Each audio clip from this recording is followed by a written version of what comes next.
preciosidades, tudo bem com vocês? O vídeo de hoje é um vídeo muito especial, é um vídeo muito delicado também, porque é uma experiência que eu nunca contei aqui no canal, uma experiência minha, da minha vida. Na verdade é o meu testemunho de vida, né? E eu senti de Deus de estar contando aqui no canal meu testemunho. É um testemunho muito forte, muito impactante, e eu sei que vai edificar a vida de muitos, né? Eu sei que muitas pessoas vão ficar tristes ao ouvir o que eu passei, mas também vão se alegrar comigo, eu tenho certeza. E eu creio que o Senhor está na direção desse vídeo. Eu espero que esse vídeo edifique a fé de vocês e possa também ajudar pessoas que passam pelo que eu passei, né? Ou que estão passando, ou que já passaram pelo que eu passei. Que esse vídeo possa edificar a fé de vocês, possam ajudar pessoas que estão passando pelo que eu passei, pessoas que já passaram e também têm dificuldade de esquecer o passado, que possa também estar ajudando essas pessoas. Bom, gente, eu não sei se o meu testemunho vai caber nesse vídeo, acredito que não.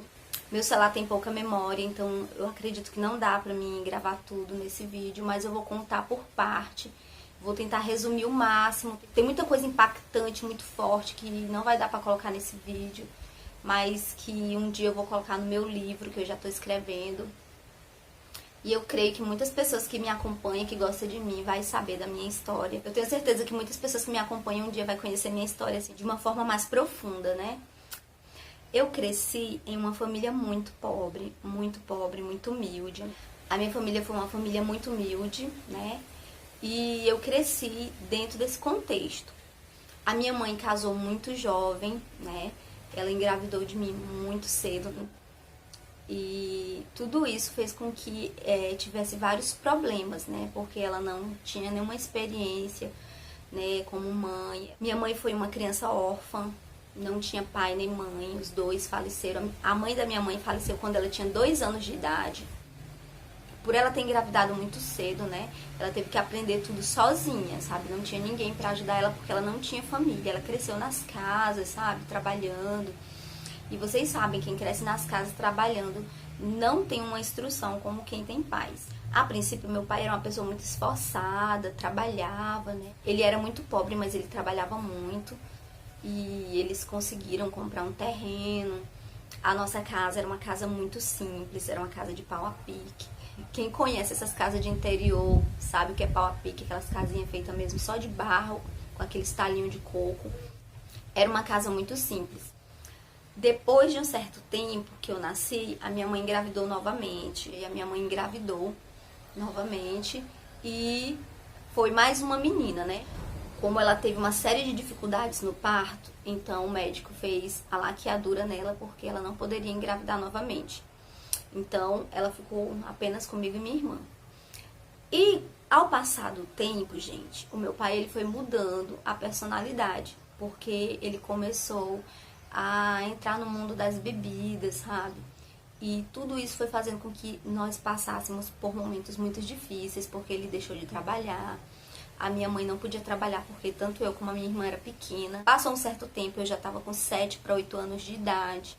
Até então, mesmo a minha família sendo muito humilde, muito pobre, né, naquela época, a gente era muito unido, sabe? O meu lar era um lar de paz. Mas quando eu cheguei na idade de 7 para 8 anos de idade, esse contexto familiar ele mudou.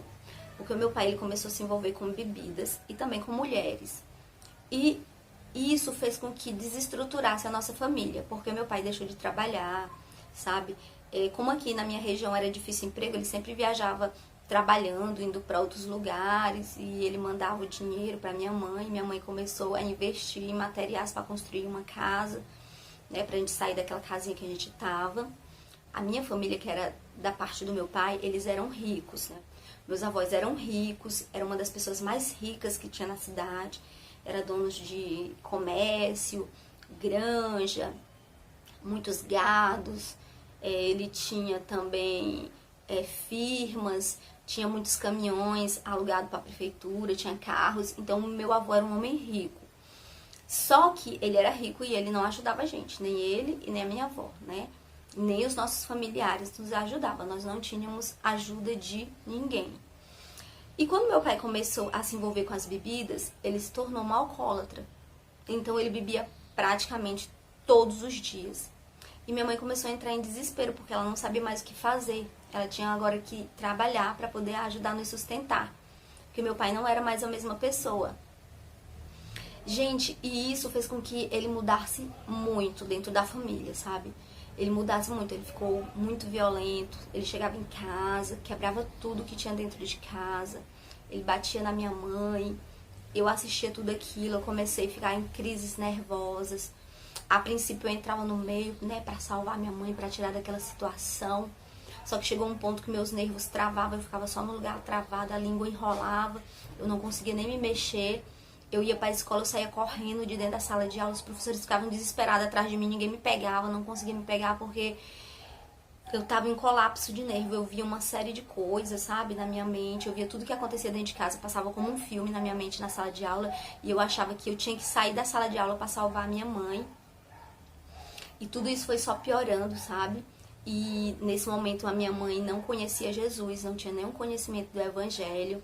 Então minha mãe ia atrás do meu pai nas festas. E quando chegava lá, começava aquela briga, sabe? E meu pai tava com outras mulheres, e aí era uma briga tremenda. Chegava em casa os dois. E era um filme de terror, sabe? Que eu assistia todos os dias e que eu comecei a aprender a orar a Deus, mesmo antes de conhecer o Senhor. Eu começava a pedir a Deus, sabe, que Ele me ajudasse. Eu sabia que tinha um Deus que ajudava as pessoas, e eu começava a pedir esse Deus que me ajudasse. Eu falava, Senhor, me ajuda a tirar minha mãe daqui. E todos os dias eram as mesmas coisas, sabe? Eu via tudo aquilo se passar, eu via minha família muito rica. Meu avô tinha supermercado enormes. Eu chegava lá e ficava olhando as coisas e eu não podia pegar nada porque ele não dava nada pra gente. Era algo muito difícil pra mim, sabe? E como criança eu ficava pensando. Às vezes eu ia passar o dia na casa do meu avô ver se eu ganhava alguma coisa. E eu não ganhava nada, às vezes eu acabava pegando biscoito escondido. Lá era de andar, eu subia lá pra cima, comia. Quando eles achavam aqueles restos de biscoito, era uma confusão, eu falava que eram os ratos. Eu não tinha nem costume de comer essas coisas, biscoito recheado pra mim era um sonho, uma coisa de outro mundo. Danone, nunca tinha provado Danone, sabe? Era a coisa mais rara do mundo. Então, quando eu via aquelas coisas, meus olhos enchiam de água, refrigerante eu via, tinha vontade, mas eu não podia, não me davam. E quando eu chegava em casa não tinha nada, sabe? E minha mãe começou a trabalhar nas casas, eu comecei a cuidar da minha irmã muito cedo, sabe? Pra ajudar a minha mãe. E quando minha mãe chegava do serviço, ela ainda ia fazer as coisas em casa. Meu pai chegava bêbado e era aquele filme de terror à noite, a gente já não conseguia dormir mais.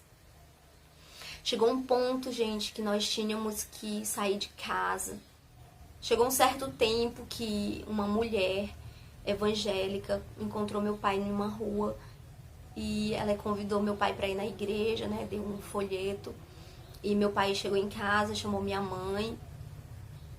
E a gente foi, né, pra igreja. E quando a gente chegou na igreja, a gente gostou muito da igreja. Foi uma igreja muito confortável, eu senti paz lá. Embora eu tivesse só 10 anos de idade. Mas eu já gostei muito da igreja. Minha mãe começou a frequentar a igreja todos os dias. Meu pai só foi esse dia, nunca mais foi. Só foi só pra levar a gente lá. E a gente chegou a se batizar nessa igreja. A mamãe batizou tanto eu como a minha irmã. Junto com ela, o batismo foi todo mundo junto. Eu batizei com 10 anos de idade. A minha irmã tinha 9 anos. E a minha mãe também batizou.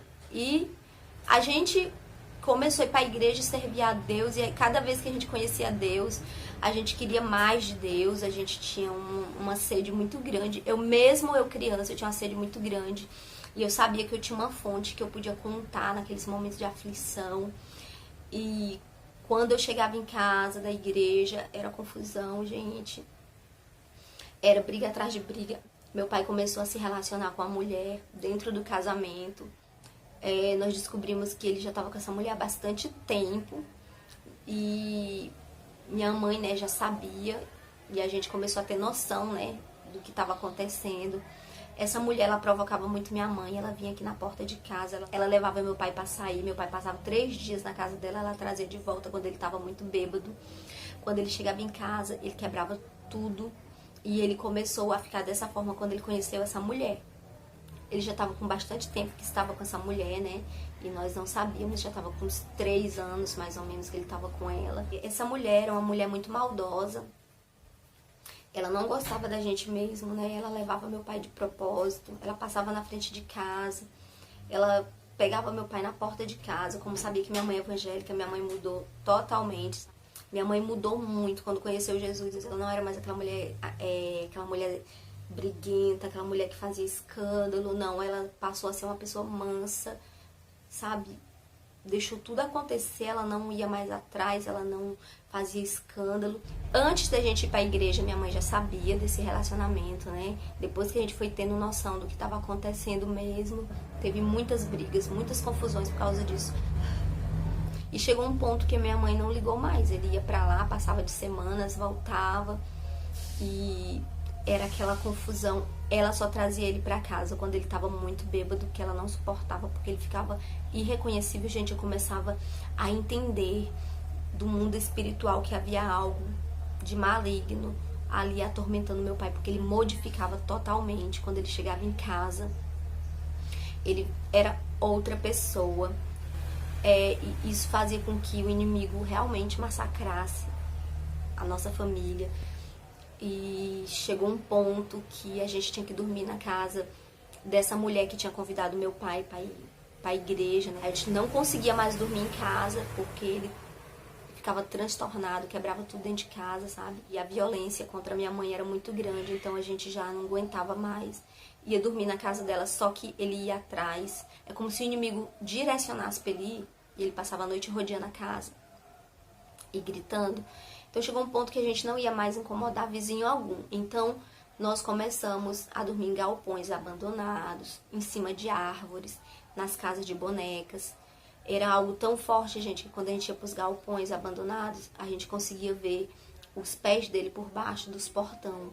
Sabe, tinha aqueles portão grande. Eu vi os pés dele rodeando o galpão a noite inteira, mas Deus não deixava ele entrar.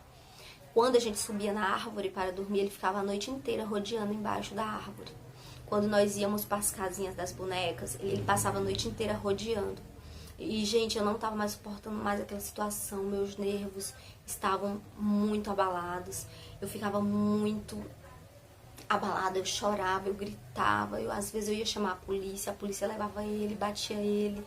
E aí, no outro dia era a mesma coisa, ele já chegava bêbado, já, sabe, já quebrava tudo dentro de casa e a gente não tinha mais estrutura, os vizinhos não ligavam mais pra gente, porque os vizinhos cansaram. Então cada um quando via aquilo já fechava sua porta, a gente ficava sozinho, sabe, não tinha ninguém, era um grito no silêncio, a gente gritava dentro de casa, ninguém ouvia, ninguém vinha nos ajudar. E minha mãe me levou no médico pra saber o que estava acontecendo, porque eu tava muito nervosa, muito retraída, ficava com a língua presa na boca, não tinha mais ação de sair do lugar nem pra ajudar minha mãe. E o médico falou assim, que se continuasse daquele jeito, meus nervos ficando daquela forma, eu iria morrer, eu não ia suportar, né? E tudo isso era algo que mexia muito comigo, mexia muito com a minha irmã. A gente não tinha expectativa de vida, eu comecei a entrar numa depressão profunda, eu queria morrer todos os dias. Todos os dias eu ansiava pela minha morte, eu pedia a Deus para me levar, porque eu não aguentava, mas eu sabia que eu não podia sair da terra porque eu tinha que ajudar minha mãe, sabe? A minha esperança era essa, ajudar a minha mãe. E eu sei que passou os anos e nada mudava. Meu nível de depressão estava muito alto. Eu sentia coisas horríveis, sentimentos horríveis. Quando ele ficava dentro de casa bêbado, que minha mãe ia dormir no nosso quarto, eu via ele a noite inteira rodeando a cama à noite. Só que não era ele o inimigo. Quando eu ligava a luz, eu não tinha ninguém. Então, mesmo eu sem o conhecimento do mundo espiritual, eu sabia que tinha algo terrível por trás de tudo aquilo. Gente, ele caía no chão e ficava desmaiado até o outro dia. E eu via um ser dentro do quarto, andando ao redor da cama. E isso foi algo muito difícil pra mim, muito difícil, foi muito triste. Mas eu tive que passar por tudo isso em oração, eu orava o tempo todo. Eu vivia em oração praticamente 24 horas do dia. Não era fácil. Era um pesadelo, era um filme de terror que eu tinha que passar e que não tinha ninguém pra me tirar daquele fundo do poço. Não tinha ninguém pra me tirar, só Deus mesmo. Eu fui uma criança muito medrosa por causa disso, porque começou tudo aos 7 anos de idade, então eu tinha medo de tudo. Sabe, eu não tinha coragem de sair no jardim da minha casa sozinha, eu não tinha coragem de ir no banheiro sozinha, eu tinha muito medo. Eu achava que minha mãe ia morrer a qualquer momento, eu tinha que estar com ela sempre. O que eu podia me apegar era a oração, a oração, a oração. Eu orava pela minha mãe, eu orava pela minha família. Eu orava 24 horas, gente, eu vivia em oração, eu vivia nervosa, eu vivia com medo. Nesse tempo, meu pai resolveu viajar para Brasília para trabalhar e levou a amante dele. E quando a gente descobriu que ele estava em Brasília, a gente achava que ele ia trabalhar e ia mudar, né? Porque ele falou que ia mudar, que ia deixar de beber, que não ia mais beber, que ia trabalhar. E quando a gente descobriu, ele estava com a amante lá, levou a amante, não mandava nada pra gente. Passou um tempo, né, sem ligar. E a gente aqui, minha mãe trabalhando e eu ajudando minha mãe. Eu saía de casa vendendo cheiro verde, vendia bolinho pra ajudar. Porque às vezes a gente acordava de manhã, não tinha nada. Muitas vezes eu passava na igreja do meu avô, onde eles matavam muitos frangos, exportavam os frangos para outros lugares, sabe? E tinha um tio meu que pegava os pés de frango escondido, me dava pra me levar pra casa, minha mãe fazia um caldo pra nós. Então foi uma infância muito difícil, muito sofrida. Eu sei que quando meu pai estava lá em Brasília, que a gente descobriu que ele estava com essa mulher, a minha mãe começou a falar que não ia dar mais certo esse relacionamento, que ela ia separar mesmo. Foi quando ela decidiu separar, né? E foi uma decisão muito difícil para nós, porque a gente não queria que o nosso pai ficasse longe da gente, a gente queria que ele mudasse, que Deus transformasse a vida dele, que ele se tornasse uma outra pessoa, que a gente fosse uma família feliz. Mas era um sonho assim, muito longe, muito difícil, sabe? Quase impossível. Esse foi o vídeo, eu espero que vocês tenham entendido até aqui. Eu vou continuar no próximo vídeo contando o que aconteceu, vocês vão entender. Foram muitas coisas que aconteceram, mas vocês vão entender vendo todos os vídeos. Eu vou contar tudo por parte para vocês entenderem tudo o que aconteceu. Coming from, 'cause I've